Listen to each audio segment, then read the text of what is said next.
السلام علیکم ورحمۃ اللہ تعالی وبرکاتہ۔ امت مسلمہ کے پیارے ناظرین، آپ دیکھ رہے ہیں دا پروفیشنل اسلامک گفٹ۔ یہ چینل اللہ تعالیٰ کے ان خاص تحفوں کی طرف روشنی ڈالتا ہے جو اللہ تعالیٰ نے تمام امت مسلمہ کے لیے عام کیے ہیں۔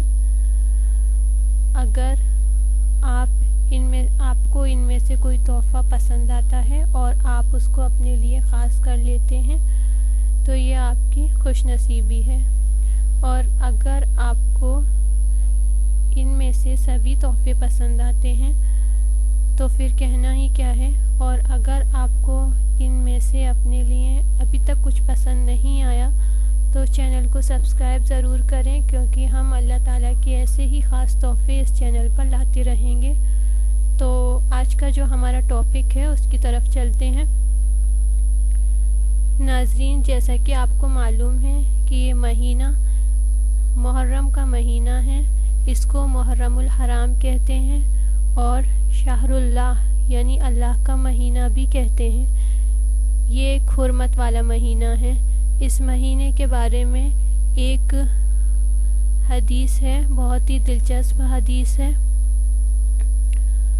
مجھے بہت پسند آئی، آپ کو بھی پسند آئے گی، اور انشاءاللہ امید ہے تمام امت مسلمہ کو یہ حدیث بے انتہا پسند آئے گی۔ آئیے چلتے ہیں اسلام کے خاص تحفے کی طرف۔ اس سے پہلے آپ ویڈیو کو لائک کیجئے۔ یہ جو حدیث ہے یہ صحیح مسلم کی حدیث ہے۔ نبی صلی اللہ علیہ وسلم نے فرمایا، افضل الصیام بعد رمضان شہر اللہ الذی تدعونہ المحرم، یعنی رمضان کے بعد افضل روزے اس مہینے کے ہیں جسے تم محرم کہتے ہو۔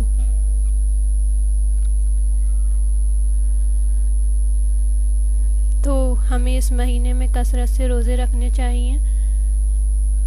تو ویڈیو اچھی لگی ہو تو اس کے بارے میں کمنٹ ضرور کریں اور ویڈیو کو شیئر بھی کریں، مطلب یہ کہ ثواب حاصل کریں۔